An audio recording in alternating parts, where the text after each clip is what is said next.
अपंग नहीं हो, आप दिव्यांग हो।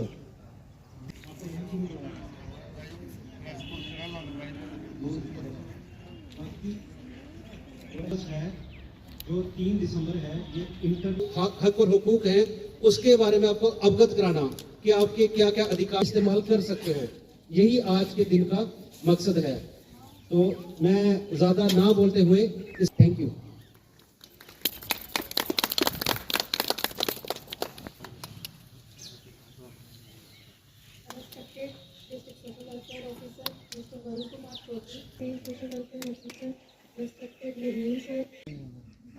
आज इंटरनेशनल डे फॉर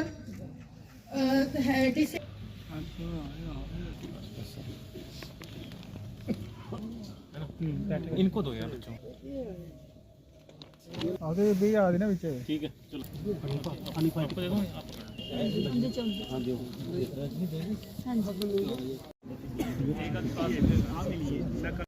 हमने उन सबको यहाँ पर फिर से एक बार उसके अवगत कराने की यहाँ कोशिश की है आज। सर हमने राहुल अब जैसे कि राहुल की जो बात कर रहे हैं, ये तो एक इंस्पायरिंग स्टोरी है सबके लिए।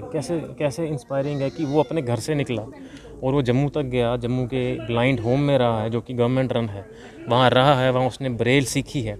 ब्रेल सीखने के बाद उसके बाद पंजाब में जाके उसने फर्दर अपनी स्टडीज़ पूरी की हैं। तो अब वो एक स्किल्ड पर्सनल बन चुका है, उसने कुछ ना कुछ काबिलियत अपने दम पर सीख ली है। अब इसके आगे कौन सा डिपार्टमेंट के ज़रिए, या हमारी तो वैसे कोशिश ये है कि सरकार की कोशिश ये रहती है कि हर एक जो दिव्यांगजन भी है या कोई साधारण मनुष्य भी है, वो आत्मनिर्भर बने। तो अब ये किस फील्ड में जाना चाहता है जिसमें ये इसको लगता है कि ये काम कर सकता है, हमारी कोशिश होगी कि हम उसको कंसर्न बैंक के ज़रिए कोई लोन मिले, उस लोन से अपना कोई बिज़नेस स्टार्ट करे, जैसा भी हो सकता है। क्योंकि डिपार्टमेंट्स में कैसी पोस्ट निकलेगी, वो तो कब निकलेगी, कब होगा, वो तो दूर की बात है। मगर अभी करंट में जैसे कि वो कहाँ पर अपने आप को आत्मनिर्भर बना सकता है, कुछ लोगों के साथ जुड़ के कोई अपना कारोबार शुरू कर सकता है, किसी एनजीओ के साथ मिलके कोई अपना सेल्फ हेल्प ग्रुप बना सकता है। कोई आजकल तो आप अगर देखोगे तो क्रिएटिव दुनिया में जैसे कि आप लोग सोशल मीडिया देखते हो, वहाँ पे कितने लोग हैं जो कि डिसेबल्ड हैं या ये स्पेशली एबल्ड हैं, और उन्होंने अपने चैनल बनाए हुए हैं और वो वहाँ से पैसा भी कमा रहे हैं, और वो बाकी लोगों के लिए एक माध्यम बन रहे हैं, इंस्पिरेशन बन रहे हैं। तो उसी माध्यम पे, उसी लाइन पर मैं इसको भी हम कोशिश करेंगे कि कुछ ये इस फील्ड में कुछ अपना करें। तो जिला कठुआ के अंदर कोई स्कूल वगैरह खोलने की जो तैयारी चल रही है, हाँ, तो उस चीज़ को लेकर वो हम एनजीओ के साथ बात कर रहे हैं कि वो यहाँ पर आके हम कोई बिल्डिंग आइडेंटिफाई करेंगे, तो वो एनजीओ के पास जो है वो स्किल्ड लोग होते हैं, स्किल्ड प्रोफेशनल होते हैं कि जो उनको ऐसे बच्चों को क्या क्या लाइफ स्किल चाहिए उनके बारे में उनके बारे में उनको सिखाएंगे। तो यही हमारी कोशिश है कि वो जल्द से जल्द यहाँ पर आए, तो हम यहाँ पे स्कूल एक उनके लिए चला सकें। तभी तो आप आए हैं यहाँ पे, और आपने जैसे आज वो आपसे मिला है, इस इवेंट के माध्यम से मिला है।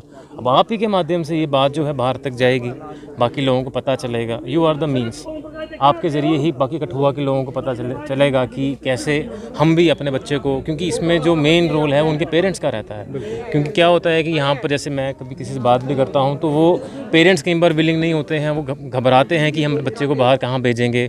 मगर जैसे कि ये एक उदाहरण है हमारे सामने, जो बाहर गया है, सीख के आया है, ब्लाइंड 80% ब्लाइंड होना बहुत बड़ी बात है। हम शायद सोच भी नहीं सकते कि कितनी डिफ़िकल्टी होती होगी, लेकिन उसके बावजूद वो आज यहाँ पे अकेला आया है, खुद बैठा है, देख रहा है, और आगे के सपने ले रहा है कि मैं क्या क्या कर सकता हूँ। तो ये तो इंस्पायरिंग स्टोरी है ही, और मैं ये मानता हूँ कि जब ये बाकी लोग आपके चैनल के माध्यम से देखेंगे तो ज़रूर राहुल को और ऐसे अनेक हमारे जो यहाँ पे जिन्होंने बुटीक खोली है, इनकी स्टोरी सुनकर भी लोग और भी इंस्पायर होंगे। जो दिव्यांग लोगों की जो पेंशन की मांग रही है कि 3000 की जाए, तो उसको लेकर कहाँ तक अभी तक? ये तो पॉलिसी इशू है, वो तो स्टेट का मैटर है, वो तो वो देखेंगे, वो हमारे लेवल पर की बात नहीं है। वरुण सर, एक लास्ट सवाल है। 2011 के अंदर एक कैबिनेट ने डिसीजन लिया था, अप्रूव किया था कि डिस्ट्रिक्ट रिहेबिलिटेशन सेंटर बनाया जाएगा डिसेबिलिटी। ठीक, उसका स्टेटस क्या है? हाँ, उसका स्टेटस ये है कि हमारी जो कमिश्नर सेक्रेटरी मैम है, उन्होंने तो इसमें बहुत बढ़ चढ़ के वो इसमें काम कर रही हैं। उन्होंने हमें डायरेक्ट इंस्ट्रक्शंस दी थी कि हमने ये सेंटर जो बनाना है थ्रू एनजीओ बनाना है। थ्रू एनजीओ बनाना है। तो अब उस एनजीओ के लिए हमने क्या किया है, जैसे कि मैम की डायरेक्शंस रही हैं, डिपार्टमेंट डायरेक्शंस रही हैं, रेड क्रॉस के ज़रिए हम कोशिश कर रहे हैं कि वो एनजीओ हमने कर दिया रजिस्टर थ्रू रेड क्रॉस। अब उसके बाद वो सेंटर का इशू रहता है, सेंटर ने फंड्स रिलीज़ करने हैं, उसके बाद वो एक्टिवेट होगा और मैं उम्मीद करता हूँ कि आने वाले कुछ ही महीनों में शायद हम उसको ग्राउंड पे एक्टिवेट होता हुआ देखेंगे। अच्छा राहुल भाई, ये बताएं आप कहाँ पे रहते हैं और कितना परसेंट आप देख पाते हैं, और कहाँ पे सुना है आप पढ़े लिखे हैं, और क्या दिक्कत देखते हैं आज के दौर में, कितनी परेशानी और क्या होना चाहिए लाइफ में जीने के लिए? सर मेरा नाम राहुल कुमार, मैं district Kathua parliament ward number 12 में रहता हूँ। मैं चाहता हूँ कि जो मेरी 80% डिसेबिलिटी है, मैं ये चाहता हूँ कि जो मेरी मतलब कि सरकार से अपील है कि जो जैसे हम लोग डिसेबल्ड लोग हैं, खासकर इनको देखने चाहिए, इन लोगों का ध्यान देने चाहिए। खुद ब्लाइंड हूँ मैं, अगर ब्लाइंड ना होता तो आज मैं पता नहीं कहाँ पे बड़ी अच्छी पोस्ट पे जाता। अब ब्लाइंड हूँ, फिर मैंने मेहनत की, खूब पढ़ाई की। मेरी मासी है, सारा सपोर्ट उन्होंने किया, वो मेडिकल में लगे हैं जम्मू बख्शी नगर में। वो मेरा भी खर्चा उठाया हुआ पूरा घर का, तो और अपना भी, अपने बच्चे का भी, और मेरे 3 मामू ब्लाइंड हैं, उनका भी खर्चा उठाया हुआ है, वो भी नहीं देख पाते हैं।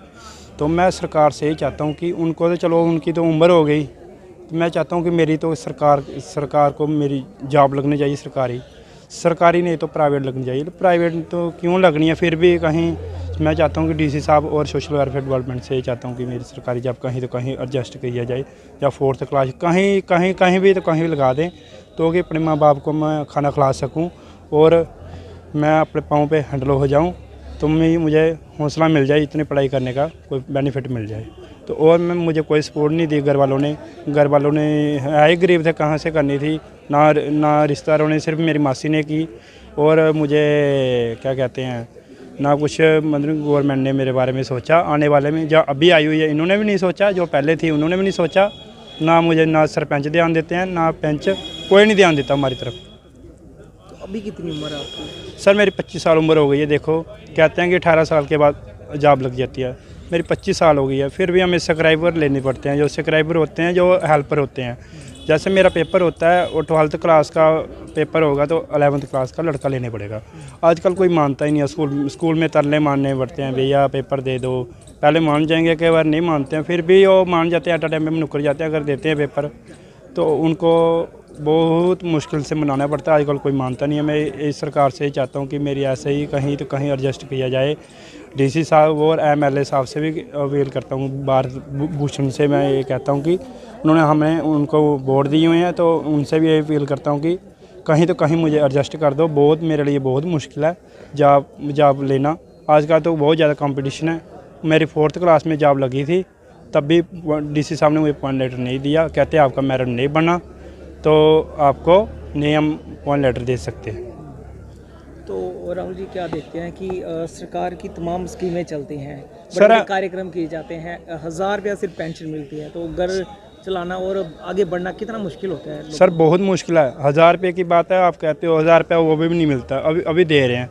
लेकिन मैं कहता हूँ कम से कम 10 सालों से कह रहे हैं कि 3000 हो रही है पेंशन, कोई 3000 नहीं हुई। मैं कहता हूँ कम से कम 5000 होनी चाहिए। डिसेबल्ड लोग, हैंडीकैप, बुज़ुर्ग लोग, इनके लिए कम से कम 5000 तो नहीं 3000 तो करो, पेंशन बढ़ने चाहिए। और मुझे कोई सपोर्ट नहीं है, सरकार कोई सपोर्ट नहीं दे रही है, कोई ध्यान नहीं देती। और जितनी भी स्कीमें आती हैं, कोई स्कीम वो नहीं पता चलता, ना हमें कोई बताता है, ना किसी ने आज तक बताया है। आज 3 दिसंबर था, मोहन लाल सर ने हमें बुलाया था, इसलिए हम आए हैं। तो मैं सोशल वेलफेयर डिपार्टमेंट ने सिर्फ एक किया, मैं पढ़ाया है, और रूपनगर ब्लाइंड स्कूल था, वहाँ पे पढ़े हम, उन्होंने पढ़ाया। मैं चाहता हूँ कि हर डिस्ट्रिक्ट में एक स्कूल होनी चाहिए सोशल वेलफेयर की तरफ से, इतना चाहता हूँ। और पूछोगे सर मैं बता दूँगा। ये बताओ कि इस तरह की जो कार्यक्रम किए जाते हैं, कितना अपने आप को ठगा और शोषण फील करते हैं कि कंबल दे के जो भेज दिया जाता है, और उसके अलावा कुछ भी फर्स्ट प्रेफरेंस जैसे बोल रहे थे, ज़्यादा ध्यान देने की ज़रूरत है ऐसे लोगों पे? सिर्फ मैं कहता हूँ कि ज़्यादा नहीं कहूँगा कुछ भी, मतलब ये तो फिर 3 दिसंबर है, मतलब कि कुछ तो कुछ करना ही पड़ता है अपने नंबर बनाने के लिए। सोचना चाहिए ज़्यादा, है ना, ज़्यादा सोचना चाहिए। जो गरीब लोग हैं सभी को, तो जितने डिसेबल्ड लोग हैं बारी बारी से सोचना चाहिए। पंचायत को सोचना चाहिए, जो सरपंच है उनको सोचना चाहिए, कोई ध्यान नहीं देता। जो आंखों वाले होते हैं, जहाँ जो रिश्वत दें उनको ध्यान देते हैं, बस उसके ऊपर ज़्यादा लोग ध्यान देते हैं, बड़े अफसर लोग।